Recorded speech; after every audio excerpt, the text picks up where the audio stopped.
All right, hello, folks. I'm geology professor Shawn Willsey, and we are starting our live stream and drone flight with NatureEye. So we're going to go ahead and get right to it here. And we're going to take off.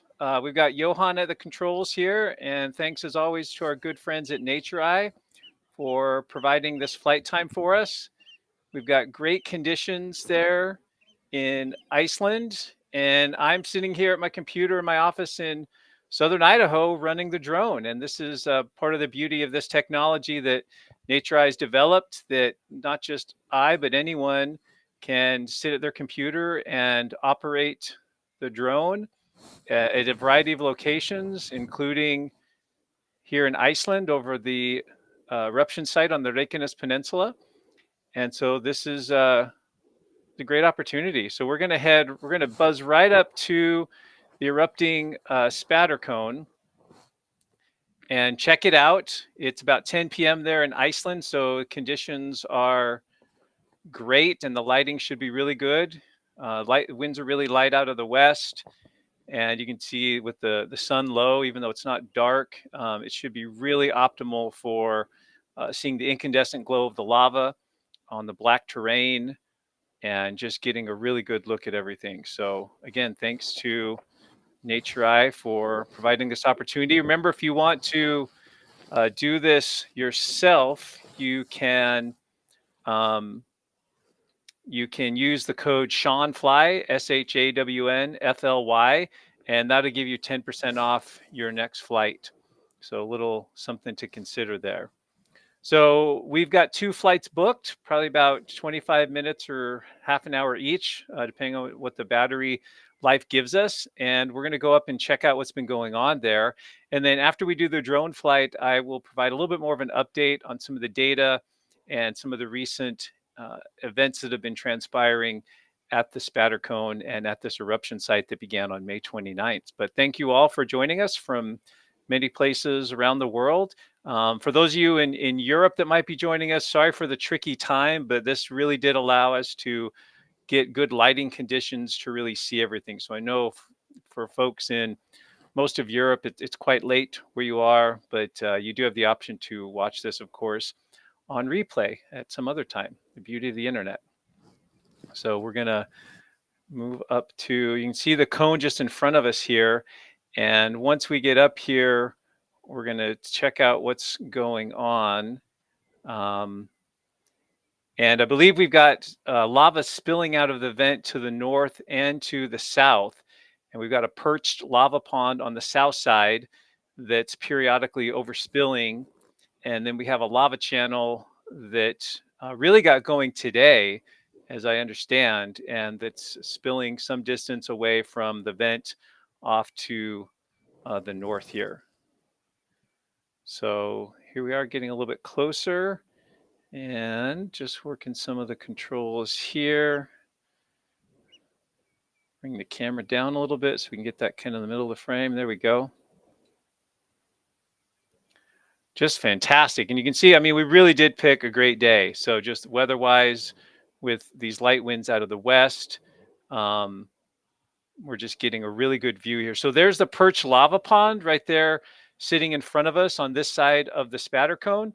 So lava is coming out of the base of the spatter cone and filling this pond that is built up. So as the lava comes out and fills this thing, it builds up the levees along the margin, and it gets higher and higher and higher over time. And occasionally we see overspills. You can see some of the channels where it has overspilled down the sides here, looking at on the west side here. So if we double click here, it'll kind of center. And then if we go, so the nice thing about the thing here is we can do a little bit of zooming.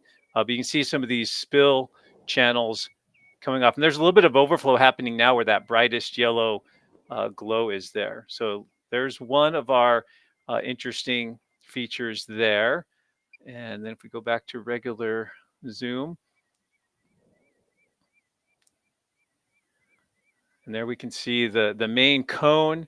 When I've seen it, it's pretty symmetrical here, but I think in looking at it in other places, it did look a little bit elongated a bit. So there's the spatter cone that's been erupting since May 29th. So this has been the primary vent.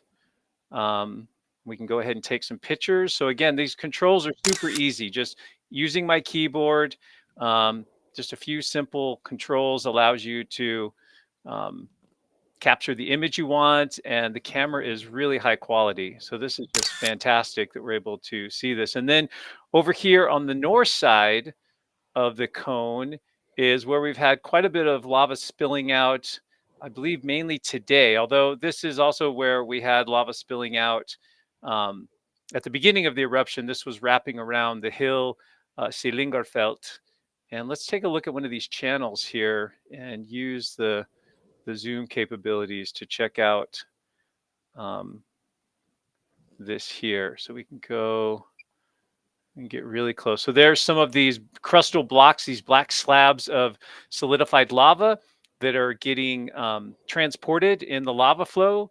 You can see it's developing some crude ropes here. And then occasionally what we might also see here is these sections of solidified crust. Sometimes they sink down. So it's called foundering when these actual slabs sort of dive down into the subsurface. But this looks like it's mainly a fairly shallow flow in the sense that it's not very thick. It doesn't have like a deep tube system below it or anything like that. So let's kind of pan up here.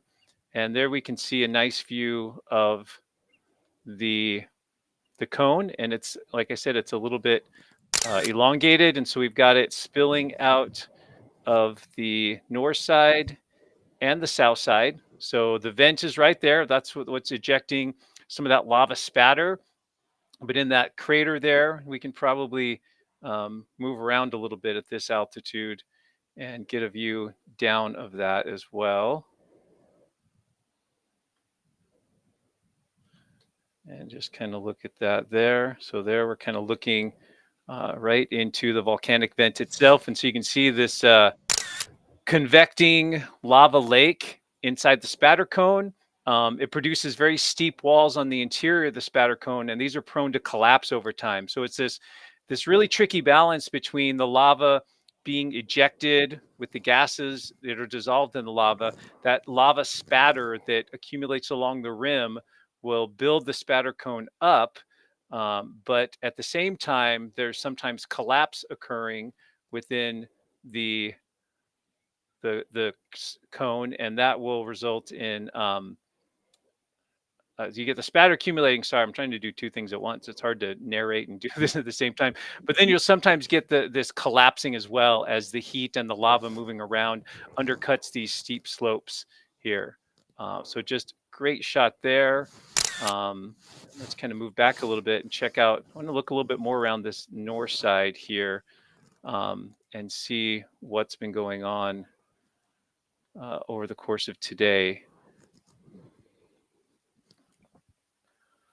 So we'll just move along over here. You can see there's a little section right here where the lava is actually diving under a solidified section of lava and forming, I mean, it's essentially a crude tube system right here. And we get a little look at this stuff here. And then if we just move a little bit to the left, you can see where that lava flow re-emerges right here, feeding this channel here. And the lava channels can a lot of times behave a lot like the lava pond on the south side, where they too will get lava sticking to the edges because it's not moving as fast, and it will build up over time and form levees. And so you can get perched lava channels as well as perched lava ponds, pretty common behavior in these types of systems. So another little section here where it's diving down beneath this crusted over section and then re-emerging here on the other side. Let's head over this way a little bit and maybe move up a little bit. I want to maintain a good altitude so we've got a good line of sight back to Johan and the controls he's got there.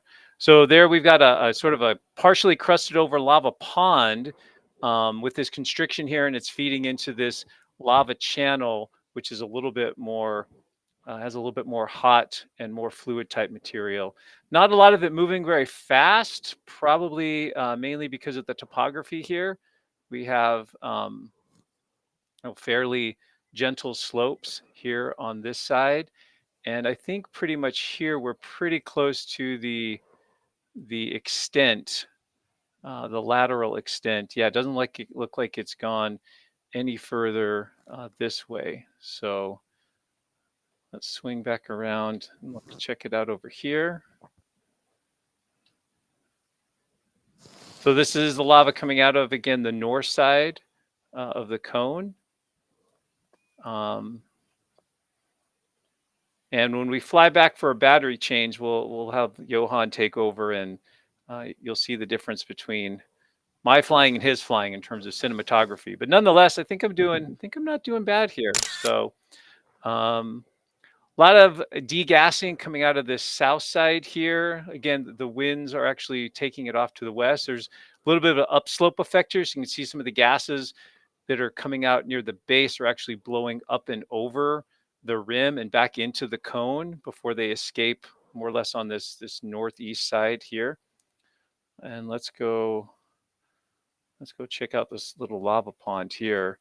And we can see it looks like there might be, so as this lava pond builds up, it's probably also likely escaping to into some tube systems, possibly to the south. And so let's move over this way a little bit here. And it looks like there's a little spot with some glow. Yeah, right about here. So the way this works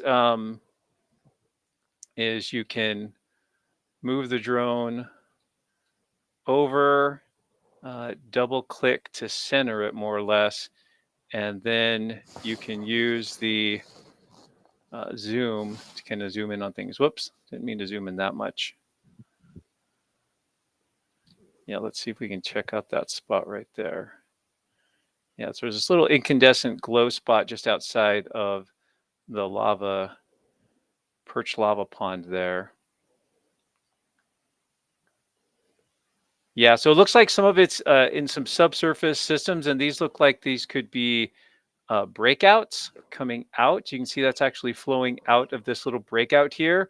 So there's much more lava in the subsurface. You can see some of these cracks with these incandescent glows as well. And so we're only seeing a small, well, maybe not small, but a fraction of the actual total lava in the system. That this perched lava pond is likely feeding some subsurface tube systems that extend some unknown length and distance away from away from the vent area here. So let's try checking out the leading edge of this flow front here.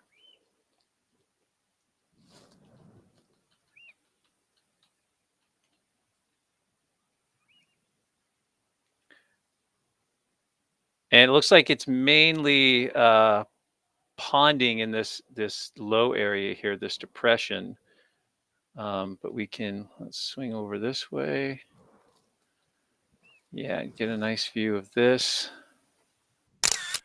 And then we should be able to zoom in a little bit there on those blocks there. So you can see some of these rafted blocks of solidified lava crusts that are coming down the channel, moving fairly sluggishly, again, mainly because of the topography. If this was on much steeper terrain, you'd see this moving much more quickly. And sometimes you get constrictions in these things where these black rafted crustal blocks will actually get sort of jammed into each other and folded because they're somewhat pliable, and they can actually impede the flow of the lava and force it to go either underneath or over, depending on exactly what takes place there. So let's go. So many things I want to check out here. There's carte blanche. But this would be a great little gift for you or someone that's interested in the volcano to come out here with Johan and fly around, take some pictures.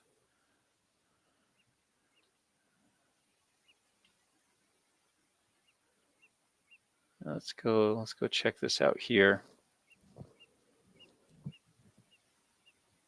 And I'm sort of catching up on everything that's been going on as well. I was gone for the last week and did check in as best I could on the volcanoes happenings while we were on a vacation.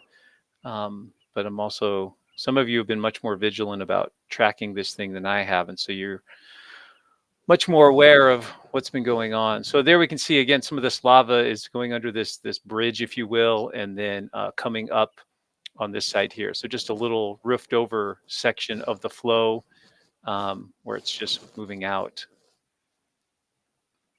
Great lighting though. This is just fantastic in terms of really just seeing this thing go at it. Looks like there's a little steeper slope here where the lava is coming down this little channel. Right here, you can see it moving a little bit more quickly. Another channel just near the top of the screen there as well. And so these flows are actually down a little bit. They're not, the levee margin is confining them for the most part. And that's why you're not seeing a lot of expansion of the lava outwards in an aerial sense, at least in this area, because they've probably been established for long enough that they've, the channels are deep enough and the levees are high enough that you don't see a whole lot there. And it looks like this flow here to the north just really isn't moving very quickly. And so it's just stagnating and kind of ponding in that area.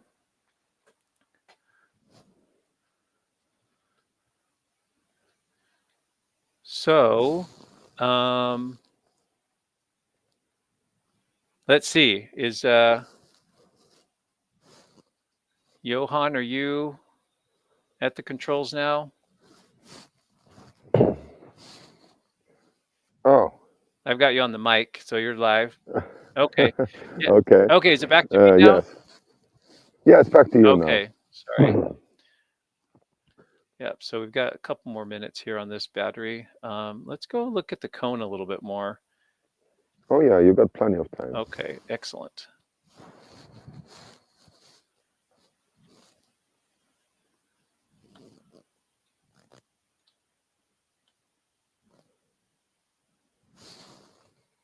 I just want to say, like yesterday, there was this one little tube there that looked like a sandworm from Dune. Yeah. And on each flight, and customers have been witnessing new lava breakouts live on their flights all day yesterday, and it's just been amazing. So it transforms every day. Yeah, it's a landscape that's just, I mean, it's literally changing every few minutes, really. Looks like we have a nice little leading edge of this lobe that's progressing. Maybe we can get a little bit closer here and check that out. So here's a leading edge of this flow lobe here that's moving, filling up this area. You can see how I mean, we're sort of filling in areas that have been, we're looking at a volcanic landscape that's in terms of this specific area that I mean, the December eruption covered some of this area, definitely the February and then the March eruptions. And so you're just seeing the cumulative effects of just flows stacking up on top of each other, but not in a sort of a layer cake sense. It's a lot more complicated than that because you've got this topography. And in this case, we've got multiple eruptions that have occurred. And so it's a lot more complicated. And what's cool as a geologist is seeing all this happening now, and then thinking about, what we see when we look at landscapes where the rocks are, where it's already these lava flows stacked on top of each other. We're trying to unravel what it looked like in the past. And here we can actually see it happening more or less in real time, which is pretty remarkable. Let me get zoomed back out. There we go. So the north flow, it looks like a lot of it's heading off to the northwest, but there is this little channel here that's coming around the west side. And You can see a little bit of that is flowing down this little constriction right here, and so you get a little more rapid flow in the lava channel as it comes down through this area. But largely, it's just ponding up and filling in the low areas that are in this volcanic landscape from not just this eruption, but the previous eruptions. There's all sorts of little incandescent glow spots out here. And so this black surface, which might look at first glance to be pretty solidified, is actually quite molten just beneath out to this margin out here on this side. We can take one quick look at that before we go back for a quick battery change. You can just see all these multiple glow spots here out across the flow field. And then you can just make out here, let's swing around this way, that'll be quicker. Yeah, the margin of the flow field here.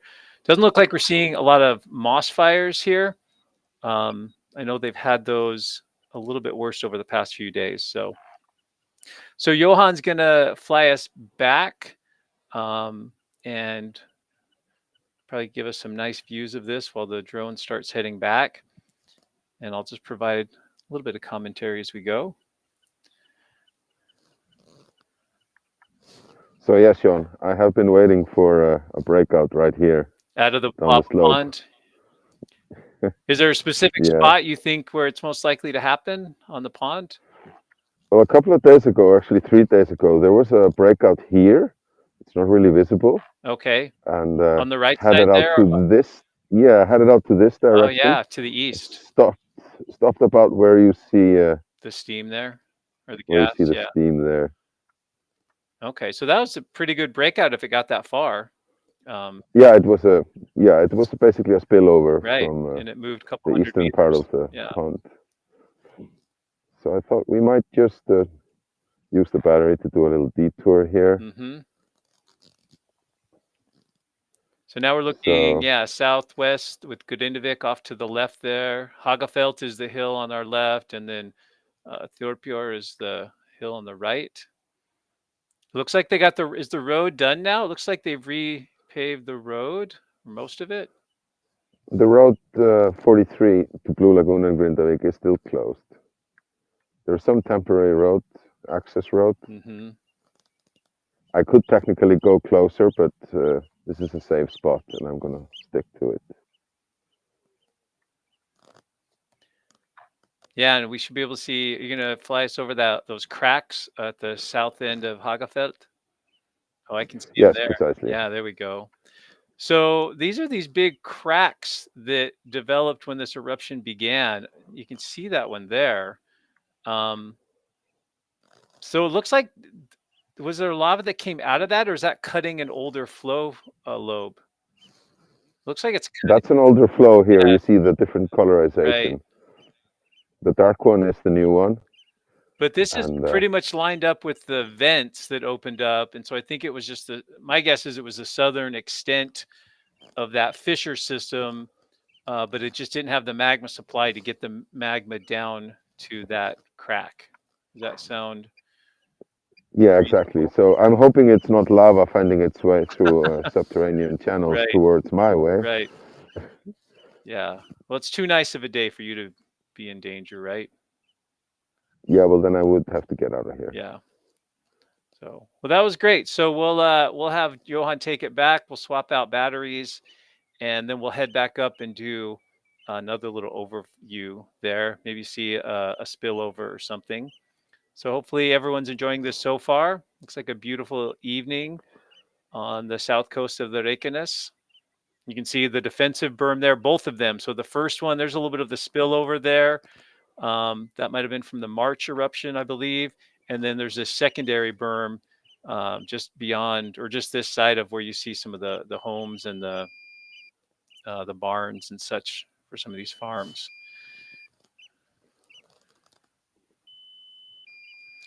So we'll have Johan take us in, swap out the battery, head back out. And then once we finish our second half of the flight, we will say goodbye to our good friends at NatureEye, and I'll do a little bit of an update, and then we can probably spend at least a few minutes doing some question and answer from any of the viewers that have some questions. Maybe not as much as we normally do, since the flight's taking up a little bit more of our time. So, and as always, thanks to our moderators, Amanda Jo or Mandy Jo, Susan, Helmer, and I don't know if Lisa's on there or not. I thought she was going to be, but if Lisa's on there, thanks to her as well. But thanks to our moderators for managing the live chat. As you can see, I'm challenged enough just trying to somewhat talk legibly and fly the drone at the same time. If I had to do that along with running the live chat, it'd be tricky. As humans, we think we're pretty good at multitasking, but at least with me, the reality is we're not so much. And then, yeah, we'll do a little bit of question and answer, maybe not as much as we normally do, but I will make sure on the next live stream that we get a little bit more time for that. So let's see. Yeah, I'm looking at a couple of the questions here, how the burn by the power plant is holding up. We might be able to take a look at that, not sure. Otherwise, Amanda Jo might have better information on that than I do. Dan Cooper, no, the greenhouse is still there. The abandoned greenhouse, sort of at the north end of town, is still standing as far as I know. It's still doing just fine. Let's see, any other quick questions I can see while we're waiting for the battery changeover. Oh, are we good to go, Johan? Yep, we're good to go. Okay. It's all yours. All right, thank you. All right, so we'll go ahead and head back up and forward. We'll head back up to the eruption area. Boy, I mean, as soon as you get up just a few meters, you can just see that cone on the skyline just kind of pop. So there's our two defensive berms. For those of you that were a little bit worried about the greenhouse, there it is on the left side of the screen. So you can see it's doing just fine. And we might be able to see, I don't think we can get on the other side of the hill over by the power plant, but we might be able to sort of skirt that area a little bit, or at least get a peek over the hills and into that area. So we'll head back up. A rare day on the Reykjanes with very light winds, so we're going to take advantage of that. And the winds are one of the things that really can drain the batteries. So this is the apex of the berms right here in the bottom left, the foreground of the view there. And those steaming fractures at this southeast toe of Hagafelt are those big cracks that Johan had just flown over. So you can see the power plant there off to the left, Blue Lagoon starting to come into view just beyond to the west of it. We're going to stay kind of high here, just so we have good line of sight back to the controls there. And you can see some of those big fractures there. And it's where some of these older flows sort of went around this topography here at the south end of the hill. But yeah, I think what we have there is just, there's these large fractures in this southeast end of Hagafelt, and it's somehow connected to the supply of lava, or maybe even at a deeper level down to the fissure system that's feeding the spatter cone. And so you're getting a lot of gases coming out there. And those are some pretty wide fractures. I mean, several meters, it looks like.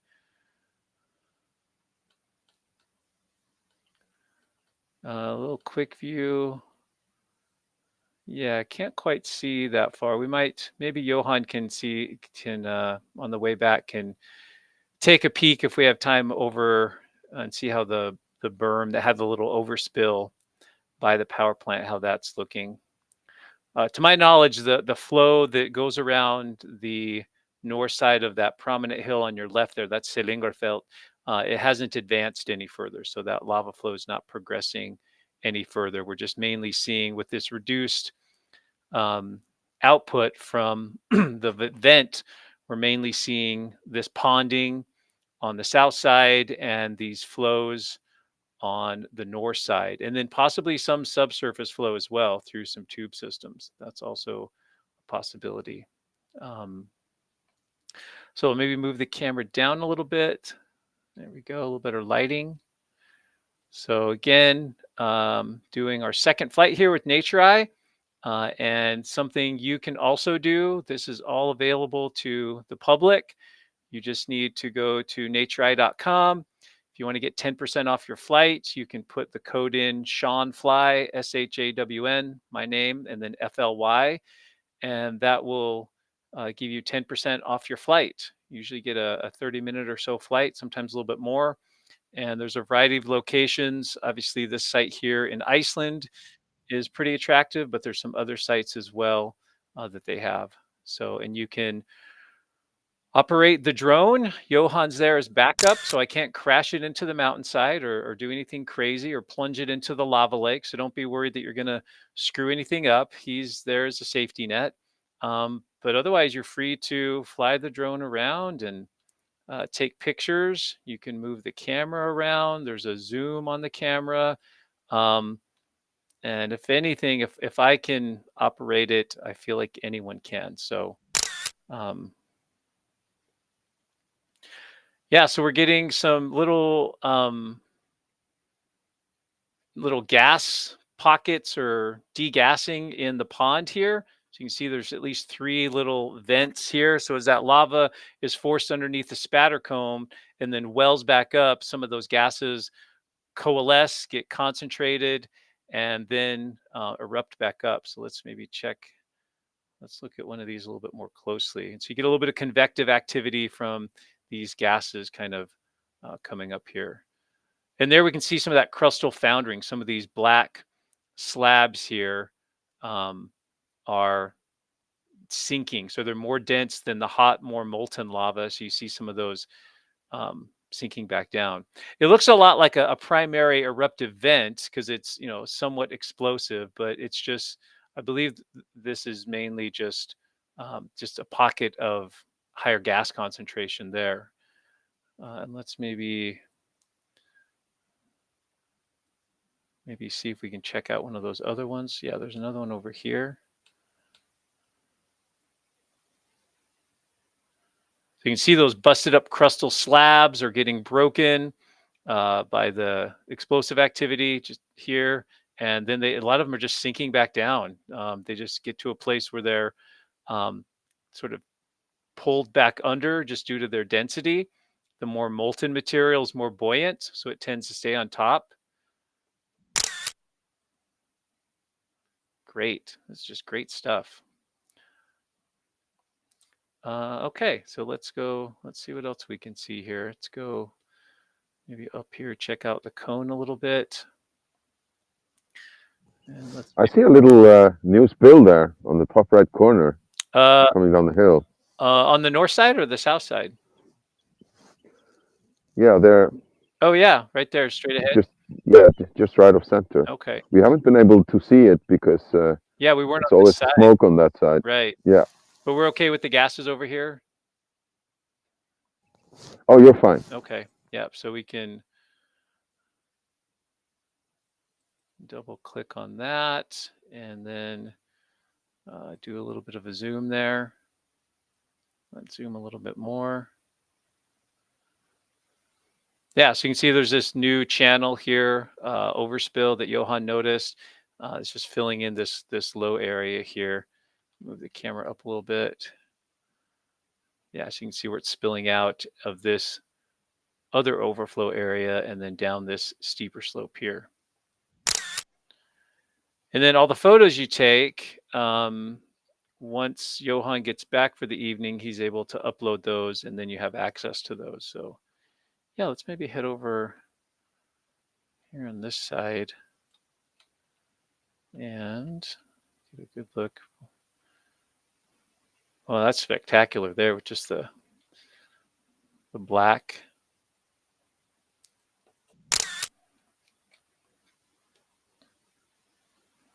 Yeah, and imagine, if you're like Johan and you're out here seeing this several times a day or every day, it really can look pretty dynamic and incredible just seeing it change over time. Let's see.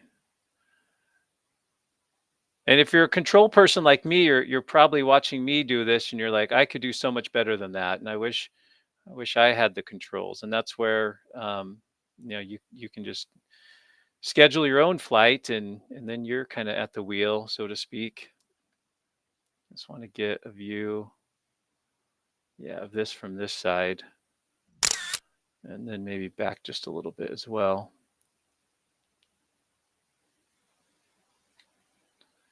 Yeah, so that flow that Johan pointed out is sort of wrapping around the northeast, I suppose, side of the cone. And then we have this flow here going off to the north, and then another flow here that's moving off to the west. So pretty much just moving in a variety of directions here on the north side and just filling in the low areas. But for now, nothing's moving too far away. Nothing is threatening any of the infrastructure or roads, at least not yet. And we'll have to see how long this goes. I mean, we had the May eruption went on for quite some time. I think about 6-7 weeks or so into April. And, it's possible we could see this little spatter cone erupting for several weeks. I suppose at this point we're about 3 weeks out from when this eruption began on May 29th. So it could go on for several more weeks. We're already seeing inflation. We'll talk more about that here once we're done with the flight here.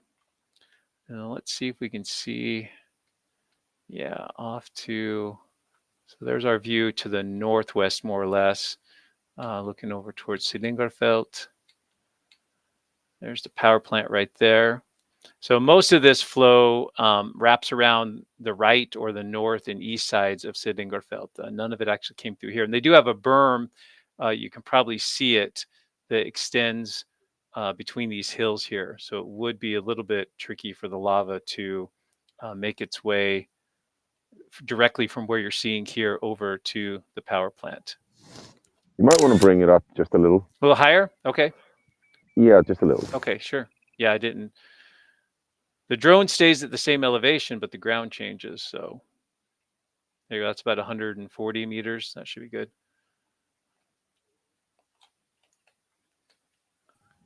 Yeah, try and stay below 120 above ground. Okay. We do have the actual altitude above ground, give or take the thickness of the lava field. So that's a safe altitude. Okay.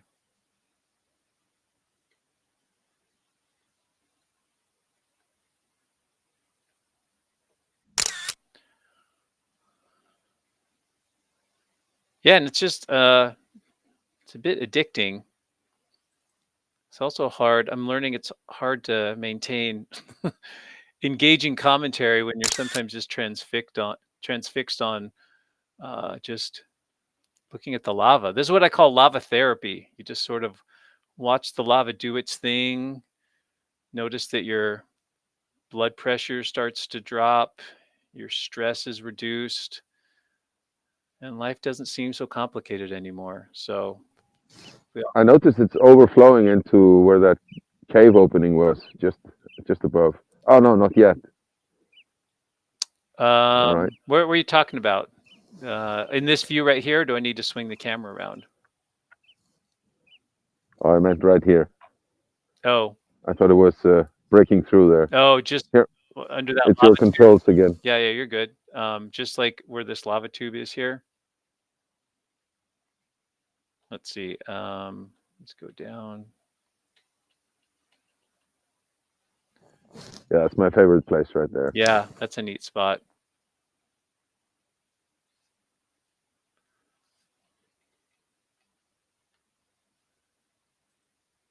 Let's see if I can get my zoom. There we go. Yeah, the double click feature is nice because then when you go to zoom, it's exactly where you want it to be.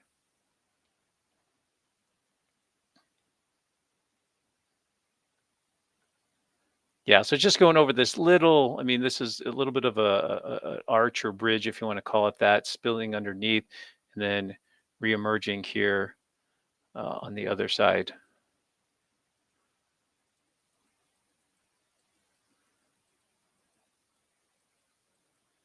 Yeah, so, okay. It's like you want to stay in one place and look around, but there's so much more to explore. So let's head out to the end of this and then swing back around.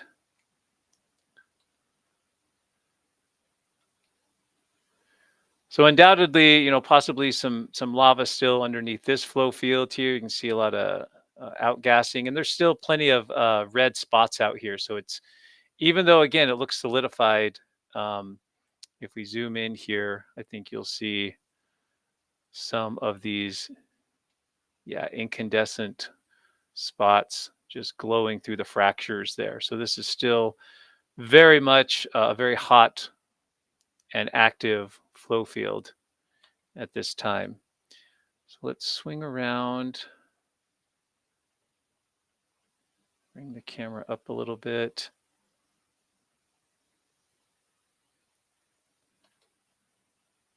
Just sort of do a little 180 spin. You just swung past the Yeah, what was that back there? it's the other crater, Oh, which okay. there were two craters going on at the same time. Right, that was the one that Yeah, that died down. But I thought yesterday and early today that that it might be just starting to go off again. Well, it's smoking heavily, but yeah, I doubt it. it looks like it's in its last stages there, I would guess, but let's take a closer look there with just the zoom and swing it up a little bit. Yeah, I don't see any glow there. It's just mostly degassing, but yeah, so that's the last crater, the cone that was active before it just concentrated to this one.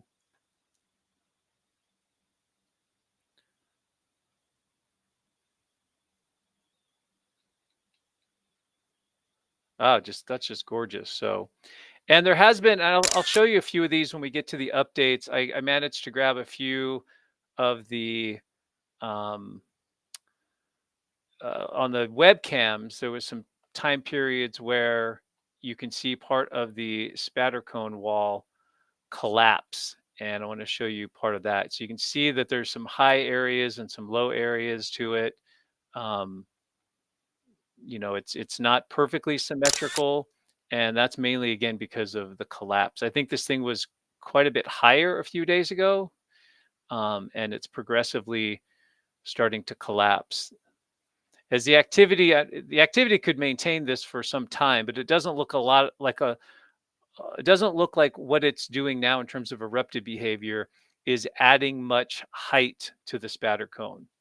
If anything, it's um, feeding these flows that come out either side of it, and so that's mainly what we're seeing there. So let's grab some photos.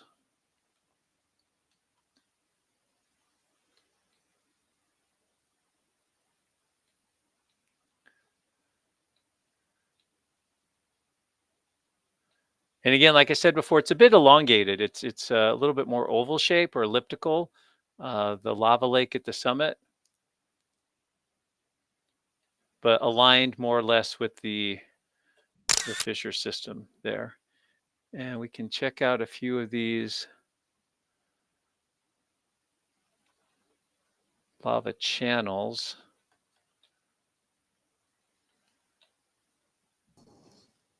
Yeah, there's a fresh one there at the bottom left. Oh, coming out over here. Let's see. Yeah, and you can see where it's hotter, this darker yellow, or excuse me, lighter color, the more vibrant yellow colors is where it's a little bit hotter, more fresh. Oh, it's probably a little bit too much. Let's go. Yeah, so you can see some of it coming out there. Just a breakout. So these are what we call breakouts, where it didn't really overflow over the top of something, but it was confined underneath this darkened crust, and now it's broken out.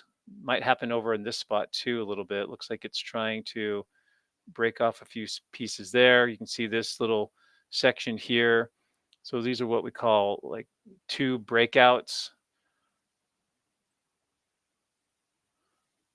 Just awesome stuff.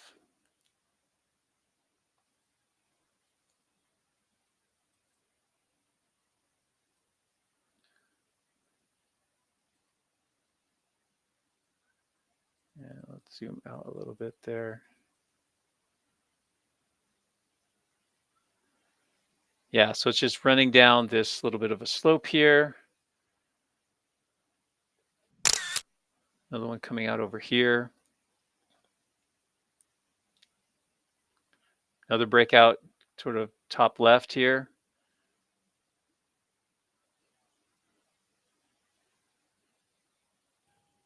Another one right That's here. truly awesome. Yeah, those are really nice. Great. Yeah, so a little bit of an elevated, it's sort of making an elevated pond here as well. And then we're seeing, not really true. I mean, it is a bit of overflow, but it's also breaking through this crust as well. So this seems to be a pretty cool spot here. And now it's really kind of moving through. It's carrying this huge chunk of crust with it as well. And that may sort of just get broken up into pieces as it moves. But you can really see it welling up here and just filling in. This was just a few spots a few moments ago, and it's actually breaking through here. So it's just the pressure of the lava is just kind of breaking through this thin crust that's probably only a few centimeters thick. It's detaching right here. So you can see it detaching along this backside. I don't know how well you guys can see my cursor, but on the upper right side. Now we're seeing more of this material start to break out. So yeah, there's a good amount of the lava feeding into this little zone that's carrying this slab on top, and then feeding these flows down this slightly steeper slope and creating these lobes and toes here. So Sean, I bet you $5 the big slab is going to go. Yeah, here it goes. It breaks apart. You think it's all going to go down that chute, or you think it's? I think it's going to break apart. There's a section of it. There's pieces. Great stuff. I've never made a lava bet before, Johan. I don't know if that was actually official or not, but how many krona is that? Well, that was really cool.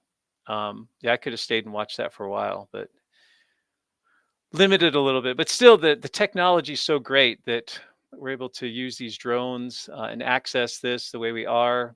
Previously this would be a very expensive helicopter overflight with some shaky camera footage. Oh, that's just gorgeous. So most of that slab's still intact, but it lost a couple of the leading edges of it there. Yeah, and in like another 5, 10, 15 minutes, that'll look completely different than what we're looking at now.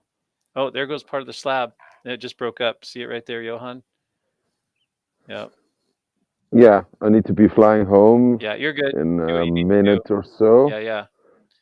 It's kind of hard to. Yeah, tear us away.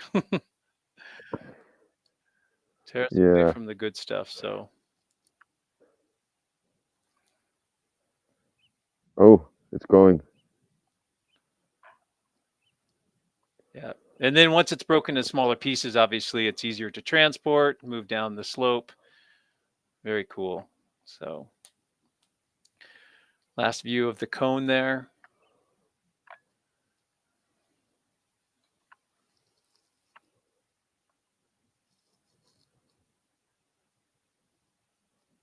Awesome.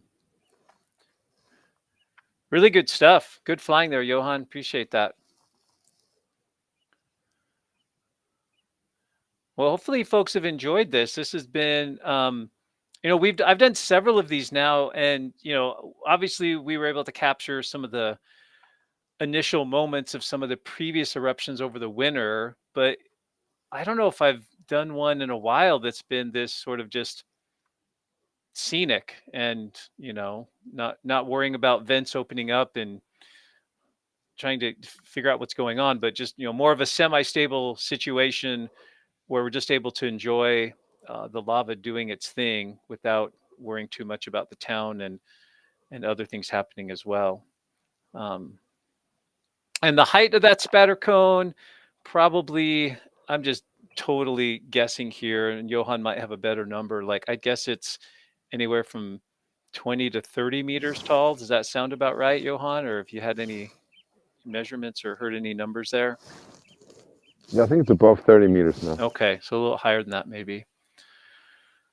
So yeah, view of the power plant there off to the west, um, and the radio towers, and then Grindavik.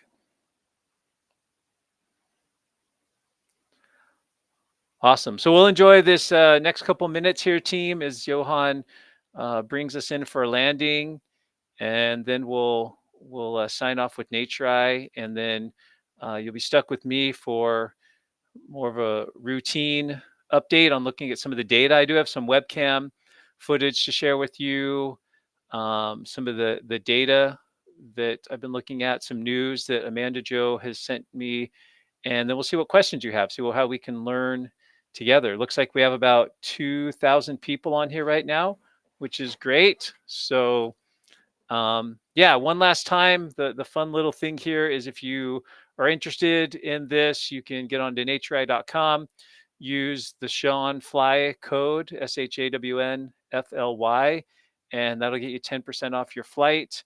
And you can either choose this location, which is pretty awesome, or they have other locations on other continents, Africa, things in North America, South America. So there's other options for your drone flight. And that code Shawnfly works for any location, not just here in Iceland. So, but Johan will be your pilot for that, most likely. And so he does a good job, as you can see, of providing a great experience, giving you information, helping you with the controls. I've done this several times now, but I feel like I'm still learning, and it takes a little bit of practice, but it's very doable, very easy to just push, keyboard controls, up, down, left, right, and a couple other buttons operate the camera and the zoom. Very easy. And you can see all those controls on the screen. So you guys probably been able to kind of learn a bit as we've gone along. So excellent.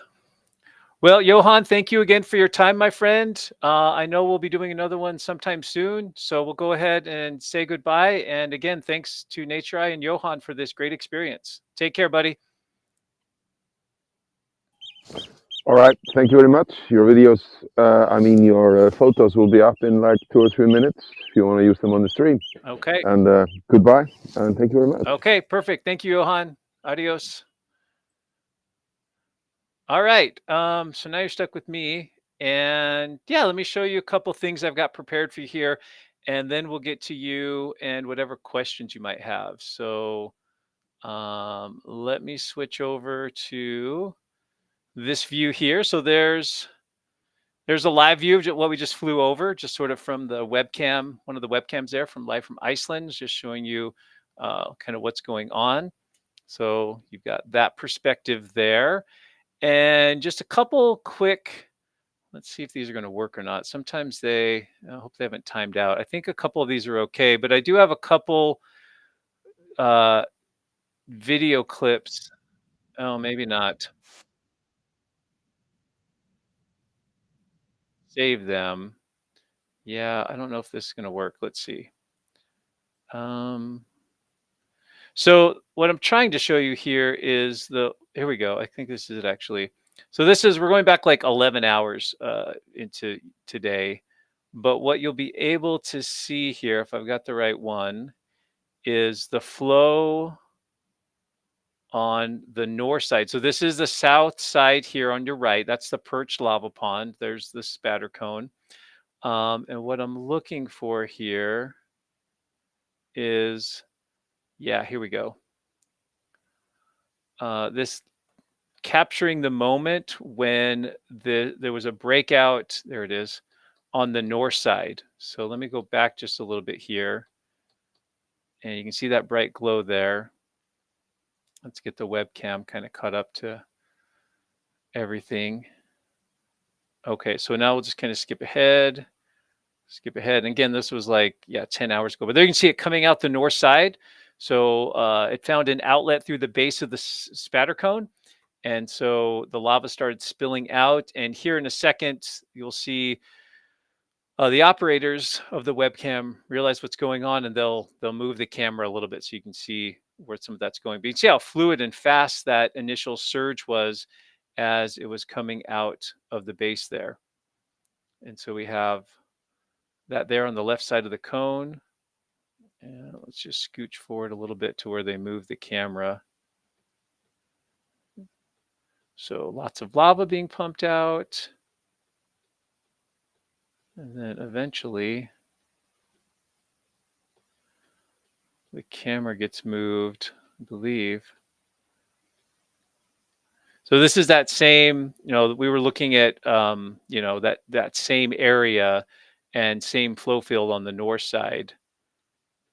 Well, I thought they moved it. Oh yeah, here we go. It's coming up. Skipping ahead 5 seconds. So you can see a lot of that lava there just being pumped out. And then, I promise, wait for it.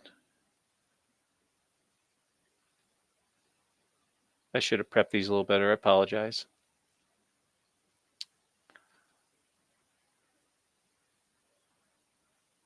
Now I've overrode the system with clicking on it too much. Oh, there we go.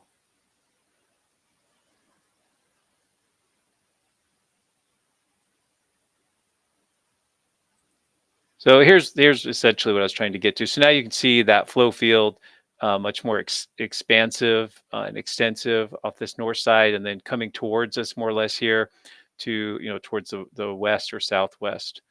They had a couple, yeah, so there's the view there. So maybe that wasn't as exciting as you wanted it to be, but I thought that was cool, just catching the initial moments where that flow field started to develop.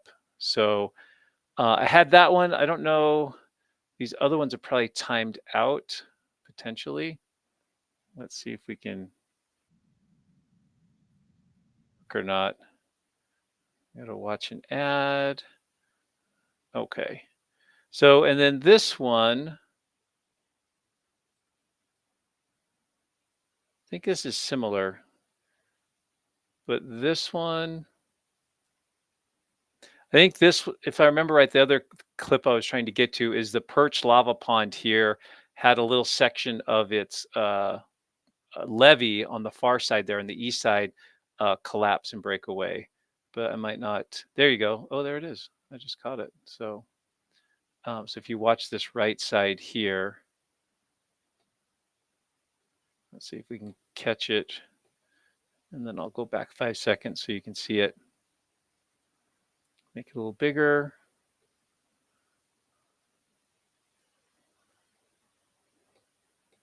Perch lava pond. Yeah, so again, the whole point of this was just showing you and just illustrating, not that you didn't know already, just how dynamic these environments are. I think it was a collapse. Maybe this is just some little concentrated gas activity. Well, anyway, I had these all prepped nicely several hours ago and let them sit on my computer, and now maybe it's all for naught. So anyway, there's probably other ones that are out there as well. So let's go to this one and see. So this is from on Facebook, and this was from, I think this is one of our viewers, Simon Cook. So if you're out there, appreciate that. But this shows portion of the cone collapsing right there. So you can see the whole interior section, big section of the spatter cone actually collapsing. So Simon caught this on the MBL webcam and then put this up on Facebook. So again, just how quickly these environments can change. So watch the top section just collapse into the vent, into the interior crater. You get a little bit of a black cloud here, some ash, as that just sort of just all that dust and debris hits the lava lake in the cone. And now you can see the profile of the cone is much more regular with the low side here, high side on either side. So thanks for putting that up, Simon. So hopefully that's helpful. Let me run you through some of the other things I had planned for our time together. And I want to be kind of brief with this so we can get to more of the questions that you guys might have for me. So first off, today is, let me get my notes here, apologize. Today is a holiday in Iceland. It is their Independence Day. So on this day in 1944, Iceland established their independence from Denmark. So there's it's a holiday, a national holiday, lots of parades, celebrations and such. So there was not a update today from the Met Office with the holiday going on, but this update here is from the 13th. So this is about 4 days old, since before the weekend, but it's been since the last update I did, and so I think it's worth pointing out a few things on here. So the gases coming out of the eruptive sites were quite high, and they were actually spreading into some of the urban areas around there. So there was some problem with the gases. I'll come back to that here in a second, and some of the air quality in the area around the capital and also some of the other communities nearby. So the eruption's been going on for 15 days, one crater active, and this lava flow is now the largest of all the lava flows in terms of area. And so if we go to, I might need to switch windows here. Let me switch windows here for you folks. Okay, so let's go to, and thanks to David Gunzler, one of our viewers, one of our teammates, he sent me a new shapefile of the flow field. And so this is the most recent flow field map for Google Earth. So thanks to him for sending this to me. But here's Grindavik. The yellow, of course, are the defensive barriers or berms. Here's the power plant in the Blue Lagoon here. I guess we could turn those little things on. So power plant, Blue Lagoon. And then that last spatter cone is pretty much here. I think I've got that located pretty well. We did our flight over this area here, and the perched lava pond sits in this area. But the point here is that the extent of this lava flow shown in green is greater than any of the other eruptions and flow fields we've seen over the past, 8-9 months or so. So just to give you a little bit of a comparison there. So let's start with the December, and these are not perfect, but these are pretty close, I'd say. There's the December eruption area and lava field. There's the January one, much closer to town. The February one, sitting largely on top of in the December one, but also has this big flow lobe that cut off the pipeline over here to the west, just north of the Blue Lagoon. And then our March flow field shown here in the teal or blue color. And then finally in green, the most recent one, the May 29th one. So this nicely shows, I'm happy to have these, and this is the kind of map I like to have. Shows more or less where the eruptive vents were. And I'm showing the little volcano symbol indicating where the primary or last spatter cone was, more or less. Some of these, like the one we're seeing now, had a spatter cone that persisted for some period of time. But it gives you a sense of just how complicated this is with these overlapping flow fields, especially in this area here, where we have, at least 3, if not 4, overlapping flow fields. To some degree, that's true down here with at least 2 or 3 as well. So thanks anyway to David Gunzler for sending me those shape files. Now I have the flow field pattern in Google Earth, and you can see where it crossed the road here, just north of the power plant, but did not go far enough and hasn't gone far enough, at least to this point, to threaten or be anywhere close to the pipeline. over here. So, okay, let me go back to my other view. So I need to go to stop share and then screen share. And then let's go back to our Met Office update. So the eruption's gone on, well, as of this update, 15 days, but let's add 4 or so days to that. Let's call it 19 days. Main lava flow goes towards Sittingarfelt and along the north side. And then they have a new flow map as well. So the Met Office last week, this is as of June 10th, but it hasn't really changed a whole lot since. If anything, things maybe have thickened a little bit. And let me find a good zoom thing there for you. So you can see the primary eruptive vent, the spatter cone, sits right here in this area, just to the, I guess, southeast of Sielingerfeld. And then the colors here you can see on the flow field indicate how thick the lava is. So there's the spatter cone there. And then you can see a lot of thickening, a ponding of the flow here. And that's an area we just flew over. So it had erupted out this north side earlier, and we saw another sort of renewed breakout and eruption feeding that flow field today. And then you can also see another place where it's ponding is the lava pond here to the south. So here's this perched lava pond area here on the south side of the crater. Interestingly, there's another area of substantial thickening off here to the east, although I think this is mostly subsurface. So I think a lot of this is inflation because we haven't seen much lava here, although that might have been early in the stages of the eruption. But nonetheless, there's some thickened lava over here. This is not likely to go anywhere because it's sort of confined by these other hills here. So it's just going to continue to pond here. There's not a lot of places for this lava to escape. And these early flows that came all the way down to the west of Grindavik, those lava flows are largely cooled, at least, several, a couple half meter or so into the subsurface. There's no continued supply of lava kind of coming down into those. But they did put out a new flow field map, which is nice. And the total volume of lava here is about 41 million cubic meters. And so again, thus the lava bed formed in this eruption is the largest both in area and in volume of the 5 volcanic eruptions that began last December. So just they've got some numbers here if you're interested in those. So, and then we have the part about the gas pollution. And so this again was a few days ago. Actually, this is from today. I forgot. This is today, Monday.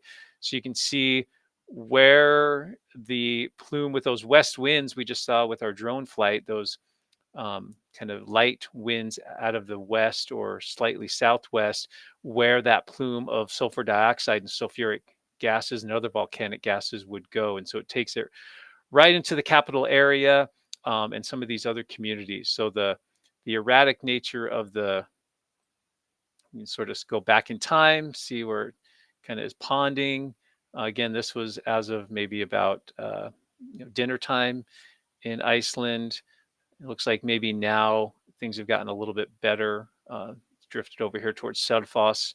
And then tomorrow it looks like their forecast calls for more or less due west dispersal of that plume down along the coast. So Amanda Jo lives down in this area, so hopefully she'll be okay.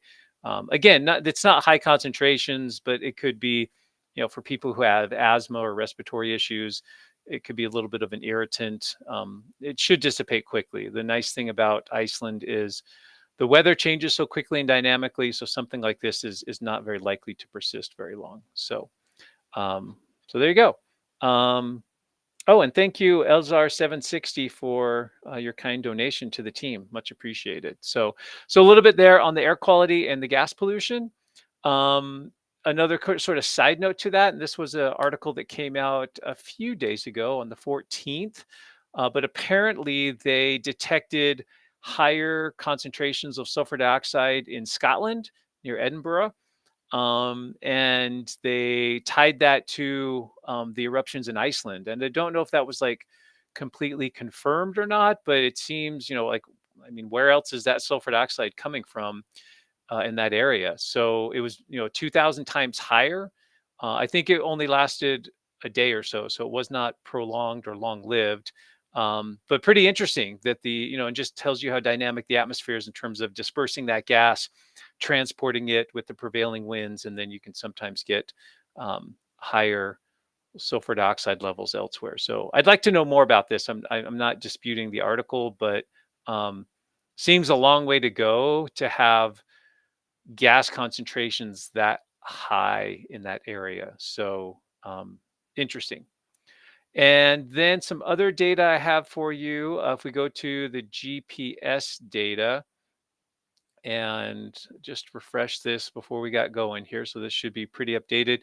And look at the Svartsengi data here. So again, if you're new to GPS data, we have 3 graphs. The top graph shows the movement of a given station. This is a station close to the power plant. So the top graph is going to show the movement of that station in a north-south direction. So as it trends upwards or towards positive values, that was the northward movement. The middle graph shows east-west motion. Up is towards the east, down is to the west. So you can see when this eruption began on May 29th, that this specific station moved to the west. It also moved to the north, so it had a northwest motion. And then what we tend to focus on a lot here is the up-down motion. So this final graph at the bottom with the red dots shows us the vertical component of motion for this specific station. And you can see following the March 16th eruption, just not much upward movement until we got maybe a week or two out from the eruption, and then there was a fairly steady increase in the elevation of the station. We call this inflation because this upward movement is related to magma accumulating in the subsurface. As more magma accumulates, that increased volume and pressure causes the land above it to uplift and deform a little bit. So we had upwards of maybe 200 millimeters, 20 centimeters or so of upward movement over the course of April and into May. And then that culminated, finally, it reached capacity and we had the eruption on May 29th. And then following that eruption, we had some initial deflation, which was a different trend than we've seen before.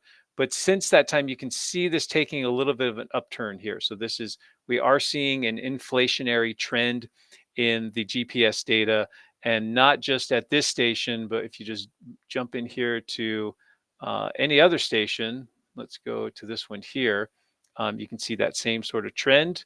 We're starting to turn upwards. If we just pick some other one here, like the Eldvarp station right here, same sort of thing with that upward trend there. So interesting. We'll have to see how that looks moving forward. Somewhat related to that, I don't want to switch screens, but let me just do it anyway. So one of our viewers, one of our teammates here, Bruce Garner, has put together, let me see if I can, here we go. Now let's see if I can share this here. Okay, I got to stop this and start this. Sorry, folks. Here we go. So he's done a neat little job, and hopefully I'll explain this well, Bruce. But what he's done is tracked and this is for the Svartsengi station, but you could use any other. So this goes way back to before this whole mess began last fall. And he's just looked at the trend of this GPS data in terms of the uplift, what critical point it reached when it erupted. So here's our first event on November 10th, when the magma moved out of the storage zone under the power plant, forced its way to the east and created a dike where we've seen a lot of these eruptions form. So there wasn't an eruption on November 10th, but magma moved away from the storage zone to another area in the subsurface. You can see that downward trend there. Immediately after that, we saw inflation, which culminated in the December 18th eruption. So you can see that drop there.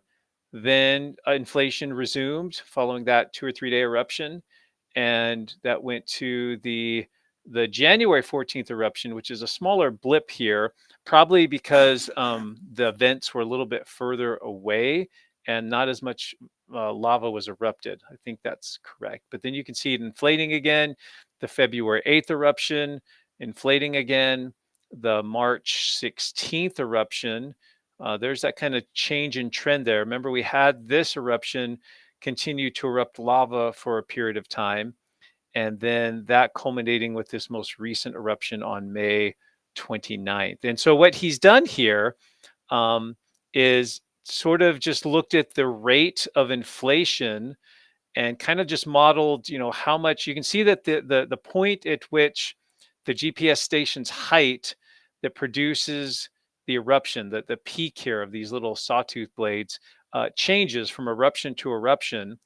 Um, but he's looking at the overall change and sort of doing some fancy math and analysis, statistics, probably something I can't explain very well, and using that model, that behavior, to somewhat model and predict the next one. And so these red lines here, or he just started this with this last one, but he was pretty close in predicting the window or the GPS elevation height needed to trigger an eruption.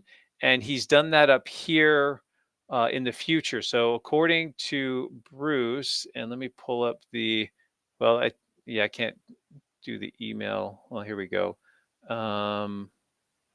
Let's see. So he's saying a height of 830 millimeters to about 850 or so is what it's going to take for this thing to erupt. So basically, we're looking at what trend will this inflation take. But once we get in between these red lines, if Bruce is right, that's when we might see the next eruption. And of course, this thing could continue to erupt like the March eruption did during that whole time until it kind of fizzles out like it did there at the end of April, or it could stop completely. So we'll have to see if he's right, but it's an interesting way to use some analytics and statistics to kind of predict the behavior and see if you're right or wrong and tweak your model. This is how we deal with these things. So just cool shout out to Bruce for putting that together, and we'll have to see what sort of trend this takes. But basically, if you take this trend out and just give it a window of time, he's thinking it's somewhere between, I think he said September 7th and 14th, something like that. Early to mid-September is when we might see the next big, eruptive event once this one fizzles out. So, so pretty neat stuff there. So let me go ahead and squash that and then take you back to the rest of my update, and then we'll get to some viewer questions here. So thanks for hanging in here with me, folks. And if some of you are in Europe up really late, thank you very much. So earthquake data, not a whole lot going on, as we would expect, right? There's pathways established for the magma to make its way to the surface. There's no real reason to have an earthquake because the magma has a clear pathway from the storage zone out to the surface, out of this eruptive spatter cone. And these small little earthquakes we're seeing pretty close to, I guess these are off to the east a little bit. These are just small, tiny earthquakes, less than magnitude ones. There's 4 of them in the last 24 hours. It's basically not a lot going on the Reykjanes lately when it comes to earthquakes. And then finally, this was shared as well on Facebook. This is one of the videographers that does a great job with the drone work as well, Horder Kristlifsson. And so he just documented the road being constructed from Grindavik back to the north. So the Icelandic folks have actually reestablished this roadway over this lava flow that's not even 3 weeks old at this point, and just about got this through. And this post was a few days old, so they may actually have that all the way through there. But you can see the view from the ground there, looking to the north with the power plant just around the corner there. So they just have a little bit of roadway left when this was taken to dump the gravel over. It looks like that's what they're mainly doing, is just dumping the gravel over the lava field, the flow. Luckily, the flow is a Pahoehoe flow, so it's pretty smooth and level. So it wouldn't take much work to get the gravel on top of that and establish some sort of roadway back across that. So you can see just the little gap they have left to finish there. And then I think that's it so far that I had for you. So good stuff. So let me then switch out of sharing mode. Actually, let's leave the Google Earth up, depending on what sort of questions folks have. And Here we go. Okay, so let's, how do we get up to the live chat? So I'll look for the questions that Amanda Joe sent me, and we'll start with those. We might just do one page of questions. We'll have to see. And this question I knew was coming because I saw it. She submitted it before we started the live stream, but this is from Shauna G. And she wants to know, can you please explain the difference between the following and any other relevant terminology: phreatic, phreatomagmatic, and pyroclastic? And I just stuck with those three definitions for now. And she's in Sydney, Australia. So thanks for sending your question, Shauna. Maybe it'd be better if I pulled the, let's see, pull the questions up on a screen. Let's try that real quick. Sorry, team. When I do the NatureEye live streams, I use a little different platform, and so it's a little more clunky on my end. So I do apologize for all the clunkiness here. So, okay, so there's me again. Hello. And let's see, we want to go to the question sheet. Here we go. Okay, so I actually went through and got these ready beforehand. So Shauna, hopefully you appreciate this. And what I did was I pulled some of these right out of our good old glossary of geology, our book here. And so, why does that look weird there? For some reason, when I use this other one too, it like reverses me, so things look backwards. And I know how to, well, I fixed it once before, but anyway, I'm just gonna keep going. Anyway, so I picked up some definitions from that. So let's start with the first one, phreatic. Caused by heating and expansion of groundwater to water vapor. So the geology glossary actually didn't have phreatic listed. It had phreatic and something else, but not just the word phreatic. And so I just went to an Oxford dictionary. So basically, and then I put my little spin on it there as well. So if we have water, generally groundwater, being heated to the point of expansion to water vapor, which can be a very large change in volume process and can be explosive, rapid expansion. But it's maybe just hot rocks. It's not necessarily directly the water's not directly mixing with magma. That would be a good definition of what phreatic is. And phreatic just means steam. And then we have the definition phreatomagmatic, and the other synonym you sometimes hear is hydrovolcanic. So those two words are essentially interchangeable and synonymous.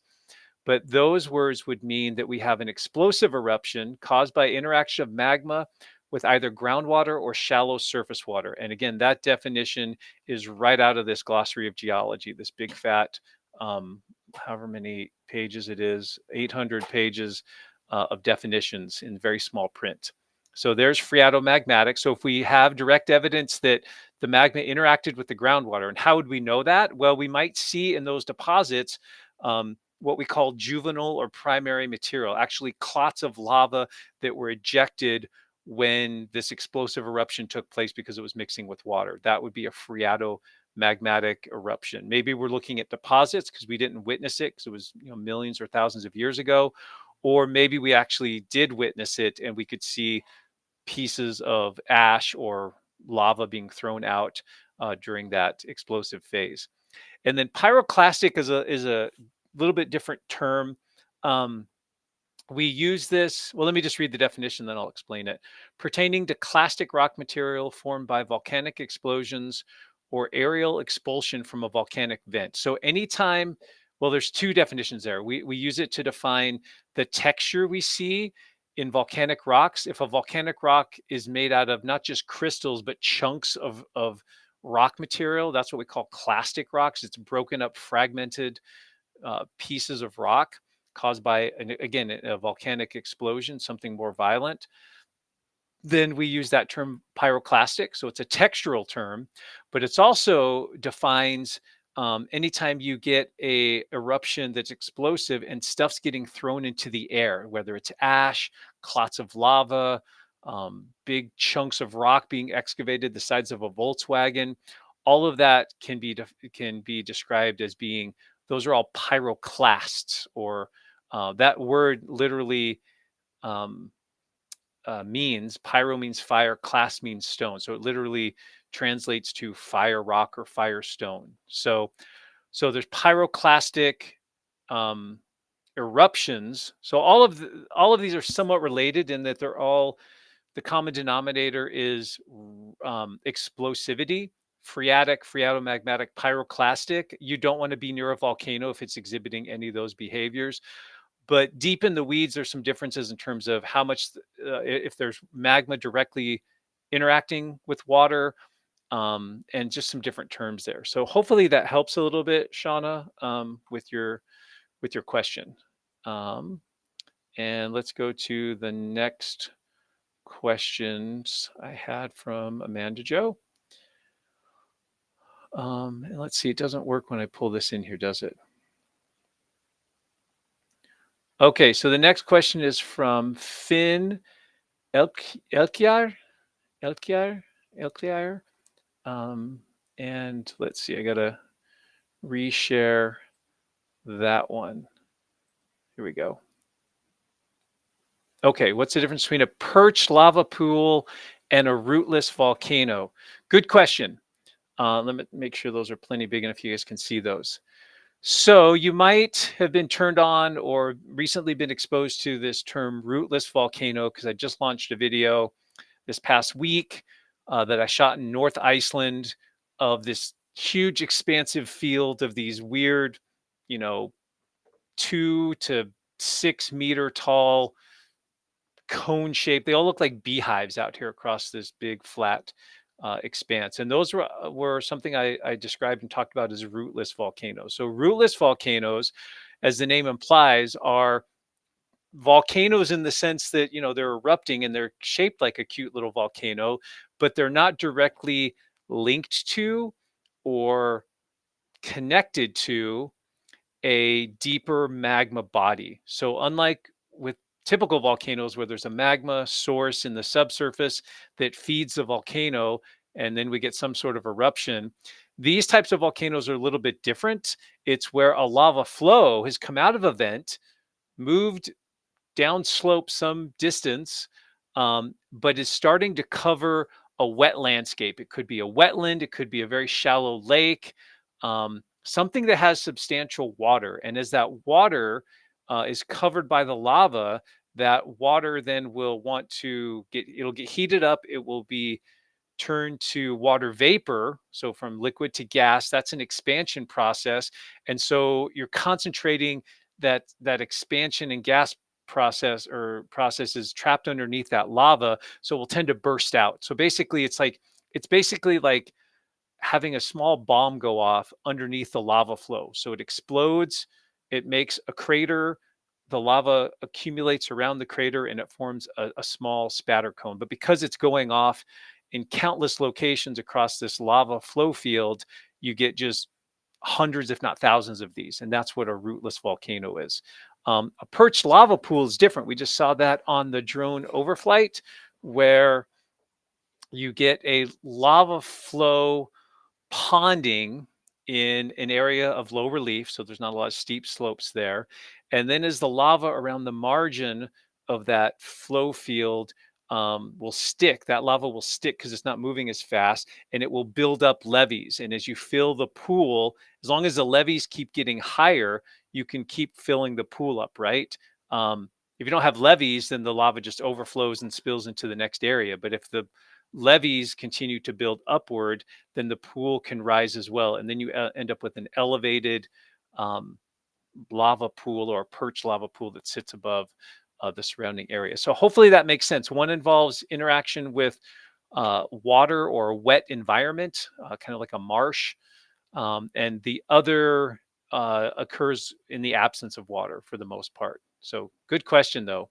Michael Harmon, any idea what the rust-colored streak is on the cone's westerly side? Well, these are probably coming from the drone flight, so the context is a little bit lost. But ultimately oxidation. Same thing with the next question from Helena Bowie. What are the red stripes on the side of the spatter cone? The more frothy lava is in terms of erupting and having lots of holes or gas bubbles in it, it will usually have more accentuated iron oxidation, which is essentially rust. That's what rust is. It's a precipitation of a mineral called hematite. And so the red colored material you're seeing is hematite, or iron oxidation of that material, because the basaltic lava is pretty high in iron. And so when it is exposed to and reacts with appreciable amounts of oxygen, then it will turn that reddish color, and it can do it quite quickly. So good question from Camille Dion West. How thick are the rafted blocks? The ones we saw in the drone videos there, I would guess those are just a few centimeters to maybe as much as 20 centimeters, maybe 30 centimeters in thickness. Without, and again, we were looking at it from a drone from some distance. And so my perception of size and scale might be off a little bit, but that would be my guess. They can be quite thin, but they can also be much thicker as well.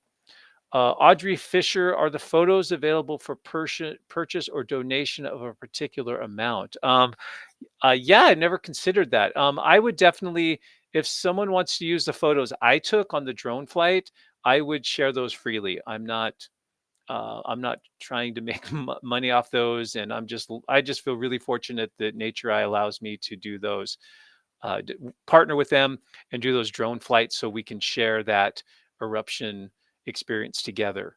So yeah, maybe on a future live stream, maybe Amanda Joe, if you can remind me of this, we can go through this live stream and the last ones, the photos I took, take a look at them. Maybe some of them turned out awesome. Maybe a lot of them turned out lousy. And if someone wants those, um, we can make those available somehow. So we'll figure that out. But certainly, I would not charge for those if someone wants to use those.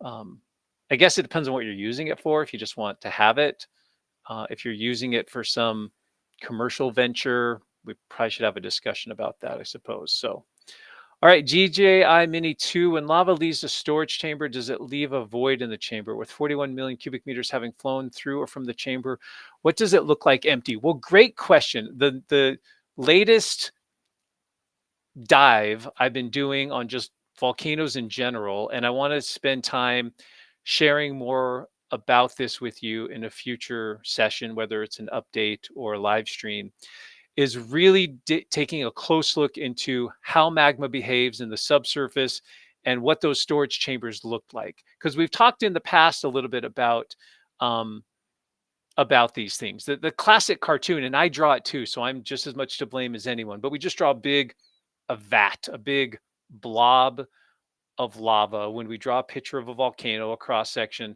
that's what we draw, because it's a simple concept to convey that the magma just exists in this big pool. And in some instances, that might be pretty accurate. But with this particular type of system that we have on the Reykjanes Peninsula and this type of volcano, that's probably quite far from the actual truth. We probably have a very different looking magma storage zone, and it's probably very complex, and it probably consists of multiple three-dimensional intersecting vertical fins of magma, horizontal layers of magma. But even more importantly, it's that the magma, it's not even so much in layers all the time, although it can be. It's in the little pore spaces, and a lot of times it's in solid rock, but it's in a little tiny fracture that's just a centimeter wide, or the pore spaces here and there. And remember that magma also contains crystals in it. And so, getting back to the question, because I do want to spend more time on that at some point in the future. Um,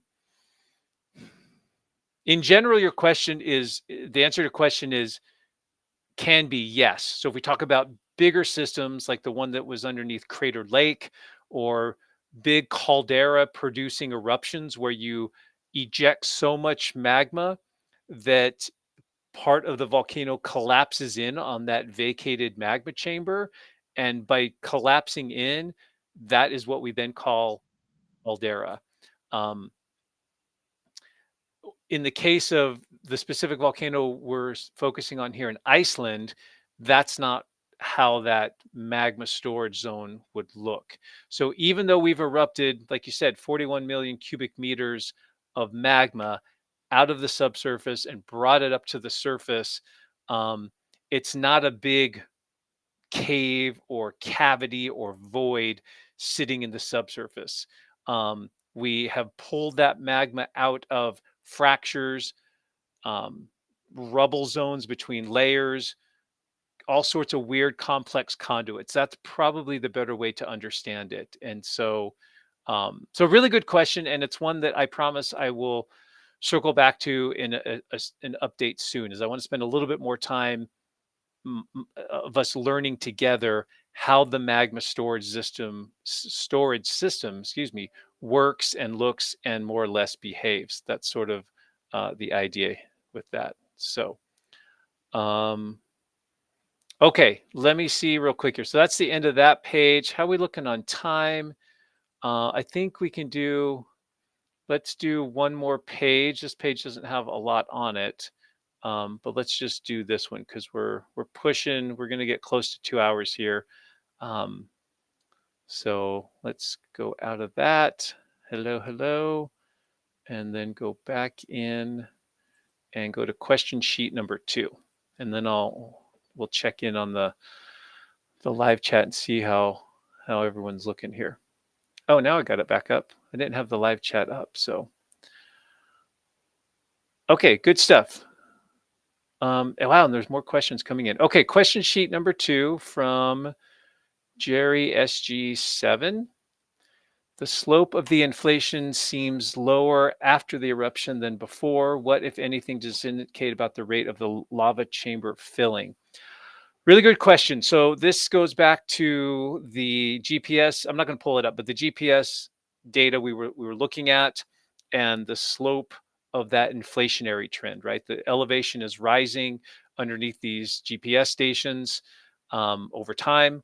That is because of inflation as more magma is being pumped into it.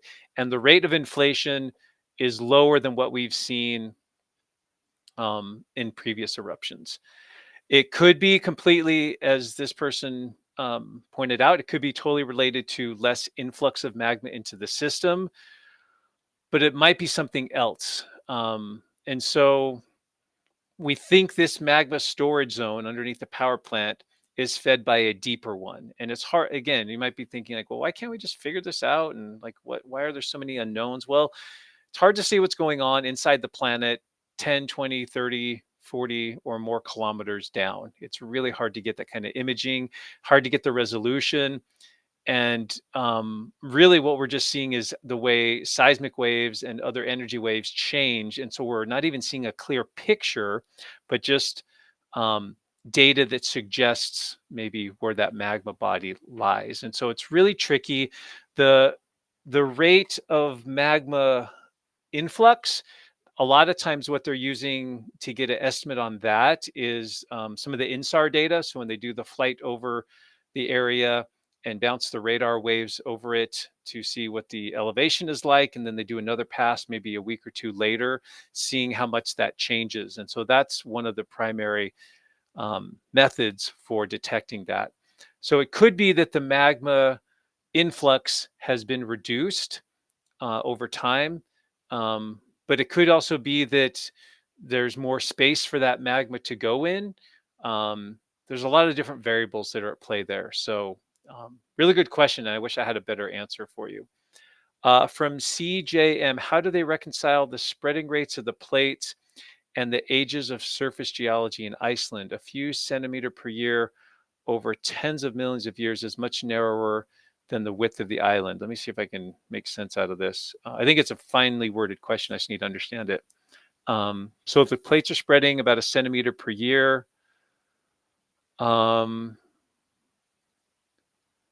yeah, I think what you're not taking into account there is that this material is coming up as magma, as lava for the most part. Some of it's being injected into the crust, but the hotspot keeps everything quite buoyant. So one reason why Iceland, the main reason why Iceland sits above the ocean, is it has this large thermal plume caused by this hotspot. There's other places along the Atlantic Ocean where it's just a divergent boundary and spreading of plates, but it's underneath the ocean. We can't see it. It's submerged beneath a few thousand feet, or however many 100 meters of water are there. But in Iceland, we have we have a hotter, anomalously hotter region, and we have much more lava that gets erupted. Um, yeah, I'll have to like figure out exactly the question here. I don't know. I'll have to like digest that one a little bit better. I get what you're saying, that the rate of spreading um, should produce a much narrower width, but I think you're not taking into account that the spreading rate isn't the only thing that's producing land and real estate. In Iceland, we also have a hotspot, and so you have to factor in the divergent spreading rate and the rate of lava output from the hotspot, and maybe just the thermal buoyancy of the crust as well. I think those are things to consider. So, good stuff. How are we doing here?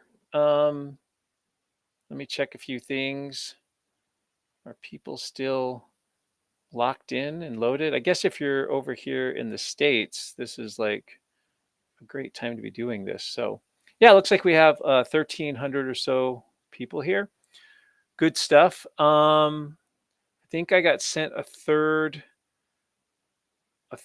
question page. I'd say don't send any more, Amanda Joe, but let me take a peek. Oh, this one only has one question, so we can definitely get to this. Let's wrap up with this last question that Amanda Joe just sent me. And this one's hopefully pretty easy. It's a short question. Let's see if we can answer it quickly. I won't pull it up on the screen, but from Shelly Zulinski, how deep do you figure the perch pool by the active cone is? Oh, like the depth of the lava in the perch lava pond. Well, I have no idea directly. There's no, it's not as easy as going out there with a stick and putting it in the perched lava pool. We could use the height of the cone, the base of the cone, as a rough proxy for the base of the lava pool potentially. I mean, without knowing any other things and really like deep diving into it, I would guess that the perch lava pool has a depth of, I don't know, 10, no, like 5 to 20 feet. So call that what, like 2 to 6 meters or whatever. That's just a rough guess. So no idea. I don't know at all exactly, but I bet I'm pretty close and in the ballpark there. So who knows? Good stuff. Okay, so yeah, we did this for about 1 hour and 45 minutes. I need to get home for dinner and some other things going on. What's happening with the channel moving forward? Later this week, I have field trips in southern Idaho with some YouTube viewers, so looking forward to that. Those are all filled, so if you weren't able to get in on those, but you're interested, look for some more in the future. I'm going to re-offer some of these same field trips, so if you missed the boat on one because the dates didn't work out or you were unaware or whatnot, no need to worry. We'll keep recycling these field trips until no one shows up. And the other thing I need to do with regard to field trips is get some other dates on the calendar. There probably won't be anything in July, but I think starting in August, and moving forward through into the fall, there will be some regional field trips offered. They may all be in Idaho. There may be some I offer down in maybe Utah. I'm thinking about some other locations. So look for those sometime soon, probably in July or so. I'll get some good hard dates out there to you in terms of some field trip dates if you want to get signed up for those. The other thing I'll look to do in the fall is start planning next year into 2025, another trip to Iceland, probably a trip to the Big Island. And of course, there's already the Grand Canyon river trip that's filled as well, but there'll be another one of those in 2026. So if you have questions about field trips,